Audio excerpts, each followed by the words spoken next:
Welcome to city cable news బులెటిన్ల ముందుగా headlines. సాంప్రదాయ రీతిలో ఆషాఢ బోనాల వేడుకలు.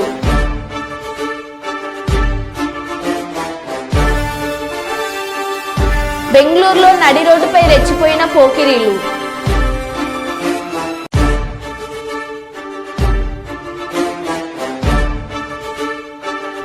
నారా భువనేశ్వరి కుప్పం పర్యటనలో 3వ రోజు.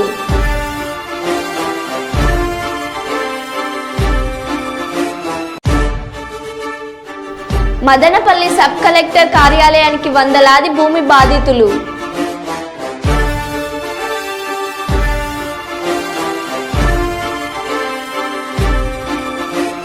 నల్లమల్లలో ఆదివాసీలను బలవంతంగా తరలించవద్దు, శాసన మండలిలో గోరేటి వెంకన్న.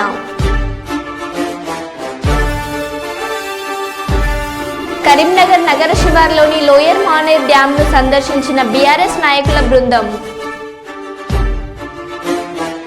రంగారెడ్డి జిల్లా చేవెళ్లలో ఆలస్యంగా వెలుగులోకి వచ్చిన ట్రాఫిక్ పోలీసుల అత్యుత్సాహం.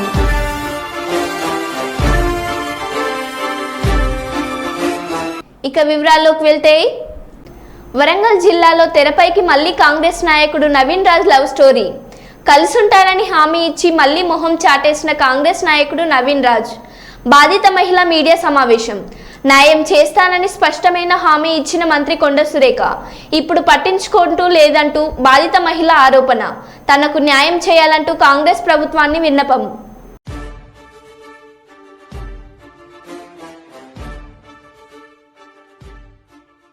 నా పేరు అంజనీ దేవి. గతంలో నా మీద నవీన్ రాజ్ అనే వ్యక్తి అత్యాచారం చేస్తే నేను స్థానిక నేతలైన మన కొండ సురేఖ మేడం దంపతులకు చెప్పాను.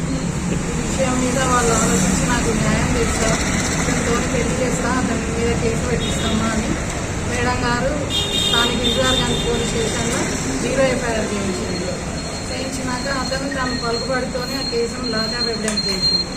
దీని తర్వాత డాక్యుమెంట్లు అన్నీ తీసుకుని మేడం గారికి ఇచ్చి పరిస్థితి వివరించిన. మేడం గారు ఇప్పుడున్న పరిస్థితుల్లో నేనేం చేయలేనమ్మా, వచ్చే ప్రభుత్వం కాంగ్రెస్ ప్రభుత్వం, నీకు తప్పకుండా మేము అప్పుడు న్యాయం చేస్తాం, ఇప్పుడు నువ్వు వెళ్ళిపోమ్మని తిరిగి పంపించేసింది. తర్వాత మేడం ఎలక్షన్లు వచ్చినాయి, గెలిచింది మేడం. నేను అప్పుడు వెళ్ళి మళ్ళీ మేడం గారిని కలిసాను. మరి మేడం గారు నాకు ఇప్పుడన్నా న్యాయం చేయండి, చాలా రోజులు గడిచిపోయినాయి కదా, చేయండి అని అడిగింది. మేడం ఓసీసీల కార్యాలయం చూపించింది. ఇక రేపు మాపు అని తిప్పుతుంది. చాలా రోజులు చూసిన అట్లా కూడా. మళ్ళీ నేను ఈ కేసు గురించి తిరిగి నాకు డబ్బులు చాలా అయిపోయి ఆర్థికంగా చాలా చిక్కిపోయినాయి. మేడం గారు నాకు న్యాయం తొందరగా చేయాలి అని అడుగుతూ చాలా బూతులు తిట్టింది. రామ్నగర్కి వెళ్ళి అడిగిన మొన్న 16 పోయినా నేను అయితే చాలా బూతులు తిట్టింది. అసలు నేను కేసే పెట్టలేదంటది, నువ్వు ఎవరో నాకు తెలియదు అంటది. చాలా విధాలుగా నన్ను బెదిరింపులు చేసి వాళ్ళ అంశాలతో బయటకు పంపించింది.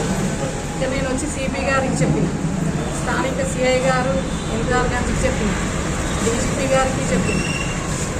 అందరూ ఎవరు ఇంతవరకు నాకు రెస్పాండ్ అవ్వట్లేదు.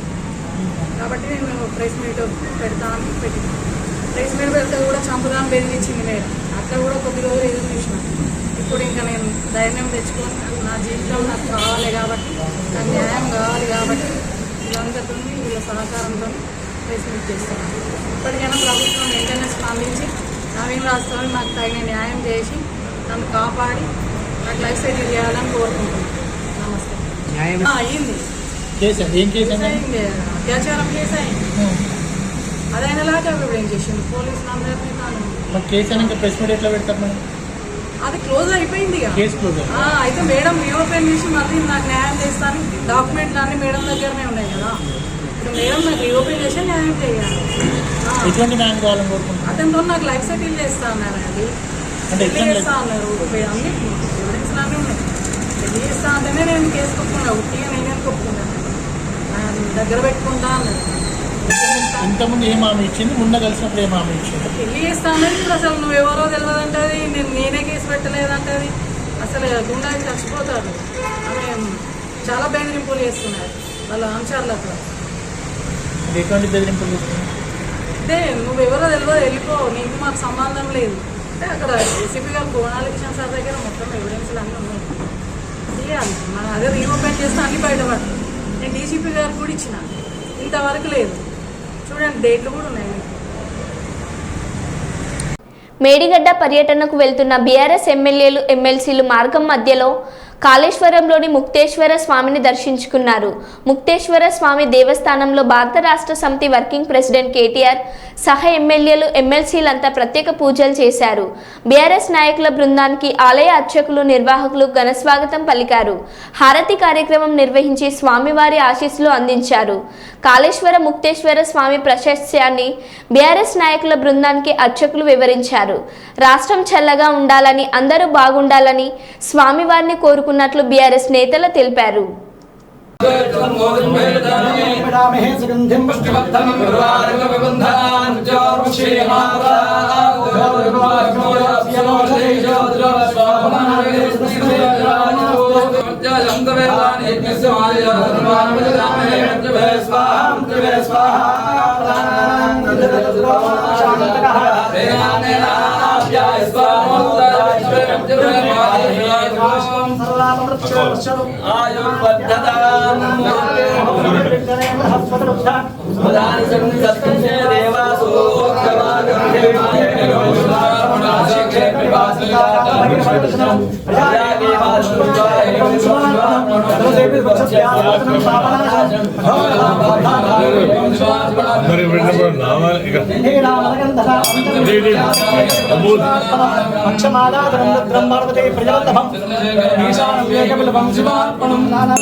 नमस्करोमि बोलो कालेश्वर मुक्तेश्वर भगवान की जय।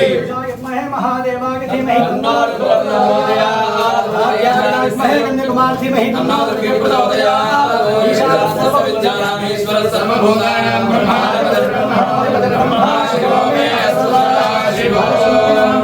नमस्कारां प्रजामि कालेश्वर मुक्तेश्वर स्वामी प्रसादमानस्य कालेश्वर मुक्तेश्वर स्वामी प्रसाद सिद्धि पुनर्दर्शन प्राप्तिरस्तु कालेश्वर मुक्तेश्वर स्वामी संपूर्ण प्रसाद सिद्धिरस्तु। ఈ కాశీ లోపల మరణించే వారు మాత్రమే మోక్షాన్ని ప్రసాదించే విశ్వేశ్వరు దర్శనత మాత్రాన్ని శుభనారకుడిగా ధరింపజేస్తున్నారు ముక్తేశ్వర్ గారు. మొదటిగా భూలోకంలో ముక్తేశ్వర స్వామి వారిగా వెలిసి ఎవరైతే దర్శనం చేసుకున్నారో వాళ్ళందరినీ కూడా కైలాసం తీసుకెళ్తాడు ఈశ్వరుడు. అప్పుడు యమధర్మరాజు పన్నెండు అయిపోయి యముడు 12 సంవత్సరాల ఘోరమైన తపస్సు చేస్తారు. ఆ తపస్సుకు మెచ్చి ఈశ్వరుడు ఘోరాశంగుడు కాబట్టి ప్రత్యక్షమనగా 12 సంవత్సరాలు ఘోరమైన తపస్సు చేస్తున్నారు. ఈ తపస్సు గల కారణం ఏంటంటే అయ్యా మీరు ముక్తేశ్వర స్వామి వారిగా వెలిసి ఎవరైతే దర్శనం చేసుకుంటారో వాళ్ళందరినీ కూడా కైలాసం తీసుకెళ్తున్నారు. నా ప్రణీతాన్ని వచ్చారు దగ్గర నటిస్తామని చదివింది. ఆ విప్పాలకత్వాన్ని కాపాడాల్సిన ఈశ్వరుడు ప్రార్థించారు. ఆ వరాల నుంచి ఈశ్వరుడు వర్ణించడం నా లింగ పైన మీరు లింగ ప్రతిష్టాపన చేయండి. ఎవరైతే మిమ్మల్ని పూజిస్తారో వాళ్ళకే పూజిస్తారు. అలా కాదు ఈశ్వరుని బ్రహ్మచేత మొదలుగా ముక్తేశ్వర స్వామిని పూజించి తర్వాత ఎవరైతే కాళేశ్వర స్వామిని పూజిస్తారో వాళ్ళందరూ కూడా ఈ యొక్క దర్శనానికి యమపట్టణానికి వస్తారని వర్ణించారన్నమాట. ఆ వరప్రభావం చేత ప్రపంచంలో ఎక్కడ ఆడిన విధంగా కాళేశ్వర ముక్తేశ్వర స్వామి వారిగా ఇక్కడే ప్రాణవాదమైన తెలిసిపలికారుగా వెలిసారన్నమాట. కాళేశ్వర స్వామి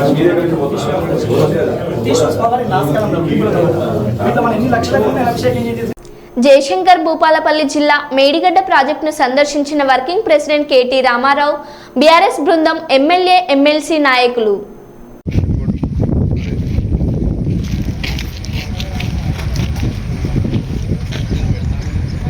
కేసీఆర్ గారి ఆదేశం మేరకు ఎగువ గోదావరి నుంచి దిగువ గోదావరి దాకా మొత్తం పర్యటించారు. మీ కళ్ళ ముందు మీరే చూడొచ్చు, మీ కెమెరాలో మీరే చూపెట్టవచ్చు. విస్తృతంగా గోదావరి నది ఈరోజు రోజుకు 10 లక్షల క్యూసెక్లు దాదాపుగా కిందికి వృధాగా ఇవాళ సముద్రంలోకి పోతా ఉంది. ఈ నీళ్ళని ఎత్తిపోసే అవకాశం ఉండగా పైన ఉండే ఎస్ఆర్ఎస్పి కానీ, పైన ఉండే మిడ్మానేర్ కానీ, అప్పర్ మానేర్ కానీ, ఎల్ఎండి కానీ, కొండపోచమ్మ సాగర్ కానీ, మల్లన్న సాగర్ కానీ, రంగనాయక సాగర్ కానీ పైన ఉండే రిజర్వాయర్లేమో గొంతెండిపోయి ఇవాళ ఎడారిలాగా మారిపోయిన పరిస్థితి. నీళ్ళేమో ఇక్కడ కిందికి సముద్రంలో ఉత్తగబోతున్నాయి. చేయాల్సిందల్లా ఒక బటన్ ఆన్ చేయడం అంతే. ఆ బటన్ ఆన్ చేయడానికి కూడా ముఖ్యమంత్రికి మనసు ఎందుకు వస్తలేదు, ప్రభుత్వానికి మనసు ఎందుకు వస్తలేదంటే తేలుగుట్టిన దొంగలెక్క అయిపోయింది పరిస్థితి. కాళేశ్వరం కొట్టుకపోయింది, గంగపాలైపోయింది అని అడ్డమైన నోర్లు ఏవైతే వాగినాయో వాళ్ళ నోర్లు మూతలు పడే విధంగా ఇవాళ టీవీగా ఇక్కడ కాళేశ్వరం ప్రాజెక్టు మొత్తం నిలదొక్కుని నిలబడి నిఠారుగా నిలబడినది. దీన్ని చూసి కళ్ళు కుట్టి ఏం చెప్పాలో తెలియక ఇవాళ నీళ్లు పంపు చేద్దామంటేనేమో కేసీఆర్ పేరు వస్తుంది, ఏం చేయాలో తెలియదు. నీళ్లు పంపు చేయకపోతేనేమో రైతులు తన్నటట్టున్నారు, ఏం చేయాలో తెలియదు. అందుకే ప్రభుత్వం కక్కలేక మింగలేక తేలుగుట్టిన దొంగలాగా ఈరోజు వ్యవహారం చేస్తూ ఉంది. ఎన్డీఎస్ఏ రిపోర్ట్ అంటాడు ఉత్తమ్ కుమార్ రెడ్డి. ఎన్డీఎస్ఏ రిపోర్ట్ లేదేం లేదు. గ్రౌటింగ్ ఇదివరకు కూడా చేశారు. అన్నారంలో సుందిళ్లలో 2020 సంవత్సరంలో కూడా వాళ్ళ నా కవిత్వం కాదు, నేను చెప్పడం కాదు. పొద్దున ఎస్సీ గారిని ఈ గారిని మొత్తం మేమందరం అడిగినాం, సార్ ఇది కామనేనా అంటే ఓఎండం అనేది చాలా కామన్, ఓవర్ హెడెడ్ మెయింటెనెన్స్ చాలా కామన్ ఫీచర్ సార్. ఇదివరకు కూడా చేసినాం. ఎన్డీఎస్ఏ రిపోర్ట్ అనేది ఏదో ఉన్నది, కానీ దాంతో నిమిత్తం లేకుండానే నీళ్ళు ఇవ్వవచ్చు. కేవలం ప్రభుత్వం ఒక డిసిషన్ తీసుకోవాలి. నేను ఇంజనీర్లకు సెల్యూట్ చేస్తా ఉన్నాను. వాళ్ళు అద్భుతమైన ప్రాజెక్ట్ కట్టినారు. చిన్న చిన్న లోపాలు జరిగి ఉండవచ్చు, దాన్ని కూడా రిపేర్ చేసి నడుపుతూ ఉన్నారు. కానీ నీళ్లు పోతుంటే ఇవాళ కళ్ళుండి చూడలేని కబోదులాగా ఈ రకంగా ఇన్ని నీళ్లను వృధాగా ఇవాళ సముద్రంలోకి పోనిస్తున్న ప్రభుత్వం ఏదైతుందో వారిది క్రిమినల్ నెగ్లిజెన్స్ అని అనక తప్పదు. ఉద్దేశపూర్వక నేరపూరిత మనస్తత్వంతో కూడిన ఒక నిర్లక్ష్యం ఇది. ప్రజలను, రైతులను వాళ్ళ పొట్టగొట్టే నిర్లక్ష్యం ఇది మంచిది కాదు. రేవంత్ రెడ్డి గారు వేసడానికి పోకండి. ఆగస్టు 2 లోపల మీరు వెంటనే పంపింగ్ స్టార్ట్ చేయండి. లేకపోతే నేను ఇందాక చెప్పినట్టు 50,000 మంది రైతులతో మేమే వస్తాం. తప్పకుండా మేమే ఈ పంపులు ఆన్ చేసి మరి ప్రభుత్వానికి బుద్ధి చెప్తామని చెప్పి కూడా వారిని హెచ్చరిస్తాం. Thank you. శాసనసభ్యులు, శాసన మండలి సభ్యుల బృందం అంతా కూడా మా పార్టీ అధ్యక్షులు పెద్దలు కేసీఆర్ గారి ఆదేశం మేరకు ఎగువ గోదావరి నుంచి దిగువ గోదావరి దాకా మొత్తం పర్యటించాం. మీ కళ్ళ ముందు మీరే చూడొచ్చు, మీ కెమెరాలో మీరే చూపెట్టొచ్చు. ఉధృతంగా గోదావరి నది ఈ రోజు రోజుకు 10 లక్షల క్యూసెక్లు దాదాపుగా కిందికి వృధాగా ఇవాళ సముద్రంలోకి పోతా ఉంది. ఈ నీళ్లను ఎత్తిపోసే అవకాశం ఉండంగా పైన ఉండే ఎస్ఆర్ఎస్పి కానీ, పైన ఉండే మిడ్ మానేర్ కానీ, అప్పర్ మానేర్ కానీ, ఎల్ఎండి కానీ, కొండపోచమ్మ సాగర్ కానీ, మల్లన్న సాగర్ కానీ, రంగనాయక సాగర్ కానీ పైన ఉండే రిజర్వాయర్లేమో గొంతెండిపోయి ఇవాళ ఎడారిలాగా మారిపోయిన పరిస్థితి. నీళ్ళేమో ఇక్కడ కిందికి సముద్రంలో గుత్తగబోతున్నాయి. చేయాల్సిందల్లా ఒక బటన్ ఆన్ చేయడం అంతే. ఆ బటన్ ఆన్ చేయడానికి కూడా ముఖ్యమంత్రికి మనసు ఎందుకు ఒప్పుతలేదు, ప్రభుత్వానికి మనసు ఎందుకు వస్తలేదంటే తేలుగుట్టిన దొంగలెక్క అయిపోయింది పరిస్థితి. కాళేశ్వరం కొట్టుకపోయింది, గంగ పాలైపోయింది అని అడ్డమైన నోర్లు ఏవైతే వాగినాయో వాళ్ళ నోర్లు మూతలు పడే విధంగా ఇవాళ టీవీగా ఇక్కడ కాళేశ్వరం ప్రాజెక్టు మొత్తం నిలబడి నిలబడి దీన్ని చూసి కళ్ళు పుట్టి ఏం చెప్పాలో తెలియక ఇవాళ నీళ్లు పంపు చేద్దామంటేనేమో కేసీఆర్ పేరు వస్తుంది, ఏం చేయాలో తెలియదు. నీళ్లు పంపు చేయకపోతేనేమో రైతులు తన్నేటట్టున్నారు, ఏం చేయాలో తెలియదు. అందుకే ప్రభుత్వం కక్కలేక మింగలేక తేలుగుట్టిన దొంగలాగా ఈరోజు వ్యవహారం చేస్తా ఉంది. ఎన్డీఎస్ఏ రిపోర్ట్ అంటాడు తంపులారెడ్డి. ఎన్డీఎస్ఏ రిపోర్ట్ లేదేం లేదు. గ్రౌటింగ్ ఇదివరకు కూడా చేసింది. అన్నారంలో సుందిళ్లలో 2020 సంవత్సరంలో కూడా వాళ్ళ నా కవిత్వం కాదు, నేను చెప్పడం కాదు. పొద్దున ఎస్సీ గారిని ఈ గారిని మొత్తం మేమందరం అడిగినాం, సార్ ఇది కామనేనా అంటే ఓఎండం అనేది చాలా కామన్, ఓవర్ హెడెడ్ మెయింటెనెన్స్ చాలా కామన్ ఫీచర్ సార్. ఇదివరకు కూడా చేసినాం. ఎన్డీఎస్ఏ రిపోర్ట్ అనేది ఏదో ఉన్నది, కానీ దాంతో నిమిత్తం లేకుండానే నీళ్లు ఇవ్వవచ్చు. కేవలం ప్రభుత్వం ఒక డిసిషన్ తీసుకోవాలి. నేను ఇంజనీర్లకు సెల్యూట్ చేస్తా ఉన్నా. వాళ్ళు అద్భుతమైన ప్రాజెక్ట్ కట్టినారు. చిన్న చిన్న లోపాలు జరిగి ఉండవచ్చు, దాన్ని కూడా రిపేర్ చేసి నడుపుతా ఉన్నారు. కానీ నీళ్లు పోతుంటే ఇవాళ కళ్ళుండి చూడలేని కబోదుల్లాగా ఈ రకంగా ఇన్ని నీళ్లను వృధాగా ఇవాళ సముద్రంలోకి పోనిస్తున్న ప్రభుత్వం ఏదైతుందో వారిది క్రిమినల్ నెగ్లిజెన్స్ అని అనక తప్పదు. ఉద్దేశపూర్వక నేరపూరిత మనస్తత్వంతో కూడిన ఒక నిర్లక్ష్యం ఇది. ప్రజలను, రైతులను వాళ్ళ పుట్టగొట్టే నిర్లక్ష్యం ఇది మంచిది కాదు. రేవంత్ రెడ్డి గారు వేసడానికి పోకండి. ఆగస్టు 2 లోపల మీరు వెంటనే పంపింగ్ స్టార్ట్ చేయండి. లేకపోతే నేను ఇందాక చెప్పినట్టు 50,000 మంది రైతులతో మేమే వస్తాం. తప్పకుండా మేమే ఈ పంపులు ఆన్ చేసి మరి ప్రభుత్వానికి బుద్ధి చెప్తామని చెప్పి కూడా వారిని హెచ్చరిస్తాం. Thank you. ఎల్బీ స్టేడియంలో సాట్ చైర్మన్ శివసేనారెడ్డి ఆధ్వర్యంలో భారీగా సంబరాలు. రాష్ట్ర బడ్జెట్లో క్రీడా రంగానికి భారీగా నిధులు కేటాయించడం పట్ల హర్షం. ముఖ్యమంత్రి రేవంత్ రెడ్డి చిత్రపటానికి పాలాభిషేకం చేసి స్వీట్లు పంచిన Shiva Sena Reddy. Thank you sir, thank you sir, thank you sir, thank you sir, thank you sir, thank you sir, thank you sir, thank you sir, thank you sir, thank you sir, thank you sir, thank you sir, thank you sir, thank you sir, thank you sir, thank you sir, thank you sir. తెలంగాణలో ఆషాఢ మాసం బోనాల సంబరాలు మొదలయ్యాయి. July 7 నుంచి తెలంగాణలో బోనాలు ప్రారంభం కాగా హైదరాబాద్ గోల్కొండ కోట బోనాల తీరున భద్రాద్రి కొత్తగూడెం జిల్లా ఇల్లందు పట్టణంలోను దండు సారయ్య ఆధ్వర్యంలో ప్రతి ఏటా హైదరాబాద్లో ఆషాఢ మాసంలో జరుపుకునే తీరున ఇల్లందులోను బోనాల వేడుక ప్రతి ఆటాన్ని కోరుతున్నారు. అందులో భాగంగా ఈ సంవత్సరం కూడా సాంప్రదాయ రీతిలో బోనాలతో నిర్వహించిన ప్రదర్శన ఆకట్టుకునేలా కొనసాగింది.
తెలంగాణ ప్రజలందరికీ శనార్థి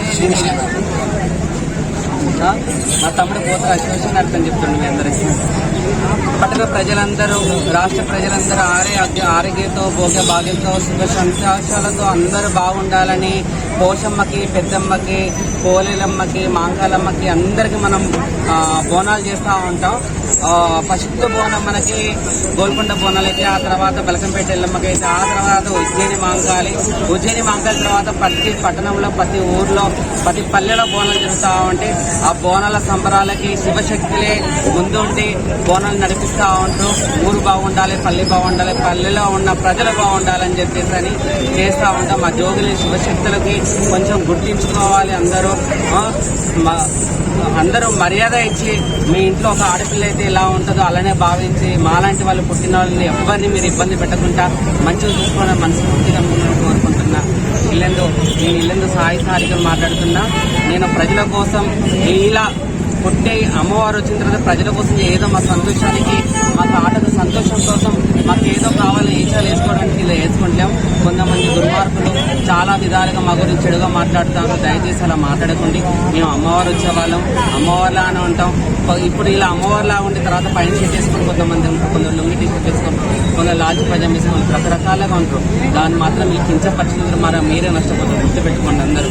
ఎవరైనా కానీ తెలంగాణలో ఉన్న ప్రతి ఒక్కరు చెప్తున్నా, మహిళలు చెప్తున్నా, పురుషులు చెప్తున్నా, మాలాంటి వాళ్ళు చెప్తున్నా, ఎప్పుడైనా కానీ మాలాంటి వాళ్ళని కించపరిచినట్టుంటే గ్యారెంటీ మీరు ఏదో ఒక రూపున మీరు నష్టపోతూనే ఉంటారు. ప్రతి ఇంట్లో ఎవరో ఒకరు మాలాంటి శివశక్తి ప్రతి గ్రామంలో ఉన్నారు, ప్రతి పల్లెలో ఉన్నారు, ప్రతి రాష్ట్రంలో, ప్రతి జిల్లాలలో ఎంతో మంది ఉన్నారు. మాకు సంఘాలు ఉన్నాయి, మాకు అన్నీ ఉన్నాయి.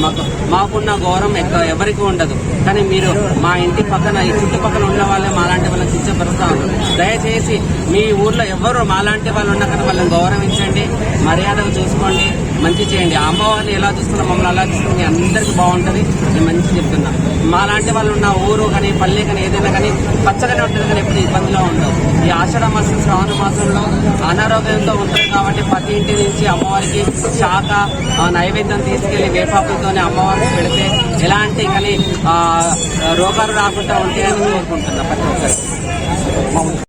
మేడిగడ్డ పర్యటనలో భాగంగా రామగుండంకి విచ్చేస్తున్న సందర్భంగా బసంతనగర్ వద్ద కేటీ రామన్నకి ఘన స్వాగతం పలికిన బీఆర్ఎస్ నాయకులు, కార్మిక సంఘాల నేతల కౌశిక హరి, ఇంకా ఈ కార్యక్రమంలో కార్పొరేటర్ కౌశిక లత, గాదం విజయనందు, జనరల్ సెక్రటరీ మాదా శ్రీనివాస్, లోతటి శంకర్ గౌడ్, బీఆర్ఎస్ సీనియర్ నాయకులు, కార్యకర్తలు, అభిమానులు అధిక సంఖ్యలో పాల్గొనడం జరిగినది.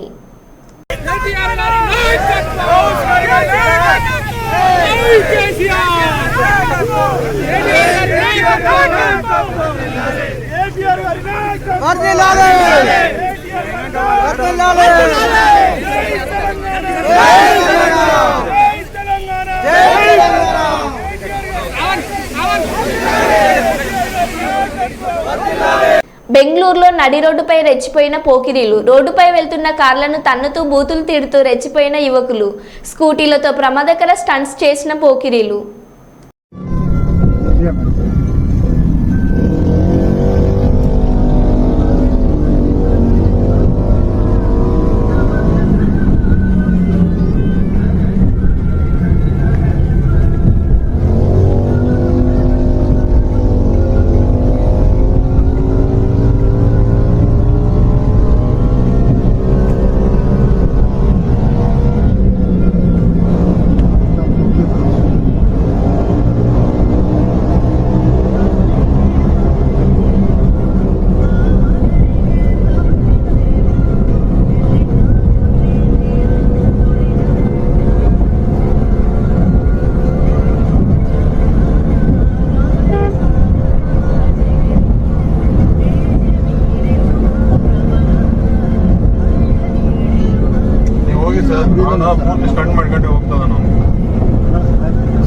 పెద్దపల్లి జిల్లా గోదావరికని సమీపంలోని గోదావరి నదిలో ఎండిపోయిన నీటి ప్రవాహాన్ని పరిశీలించిన BRS working president KTR, party ఎమ్మెల్యేలు, ఎమ్మెల్సీలు.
చేవెళ్ల మండల కేంద్రంలోని గవర్నమెంట్ కాలేజ్ దగ్గరలో శంకర్పల్లికి వెళ్లే రోడ్డులో ట్రాఫిక్ పోలీసులు డ్రంక్ అండ్ డ్రైవ్ నిర్వహించారు. డ్రంక్ అండ్ డ్రైవ్ లో పట్టుబడ్డ వాళ్లను చట్టపరమైన చర్యలు తీసుకోవాలని తప్ప దుర్భాషలాడుతూ ప్రజలపై ఇలాంటి చర్యలు తీసుకోవడం ఏంటని స్థానికులు చర్చాంశనీయాంశంగా మారి వారి యొక్క వీడియో సోషల్ మీడియాలో వైరల్గా మారింది. దీనిపై అధికారులు స్పందించి Chevella traffic CI Venkatesham, constable Srinu, home guard కేశవులపైన అధికారులు చర్యలు తీసుకోవాలని స్థానికులు కోరుకుంటున్నారు.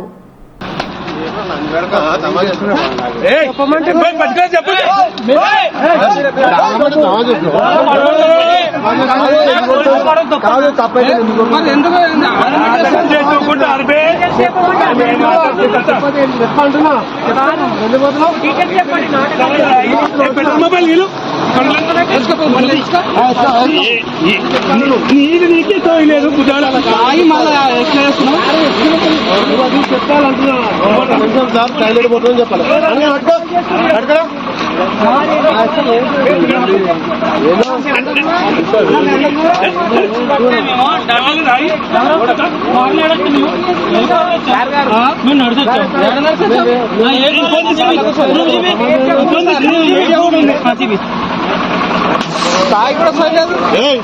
ఉద్యోగాలు కొడుక అందరూ తాగినారు కొడుకు అందరికీ ఎలా తప్పే మళ్ళీ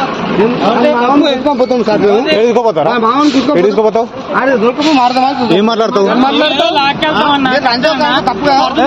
ఏమంటున్నారా నువ్వు తప్పు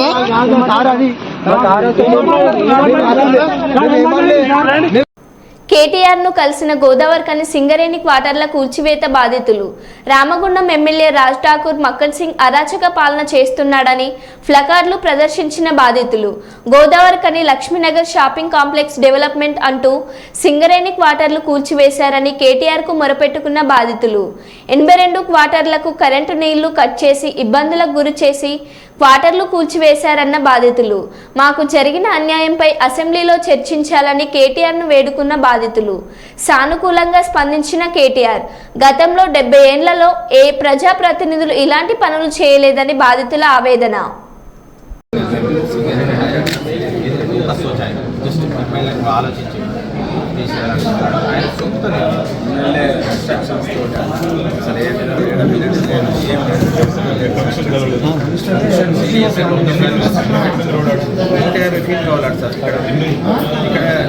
ఇటువైపు తీయడం సార్ న్యాచురల్ జస్టిస్ లేదు, ఇటువైపే మొత్తం తీస్తారు, ఇటువైపు ఫీల్డ్స్ తీయడం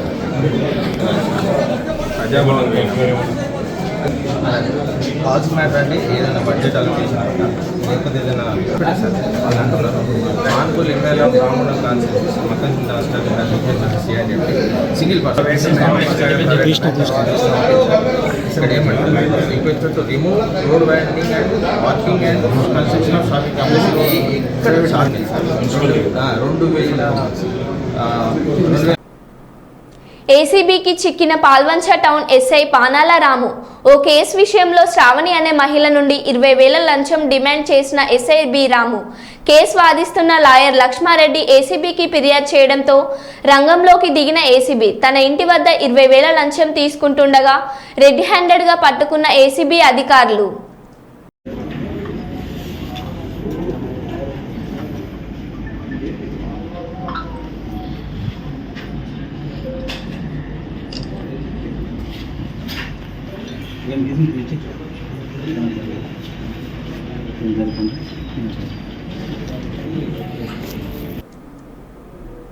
మరో బులెటిన్లో మళ్ళీ కలుద్దాం. Stay tune.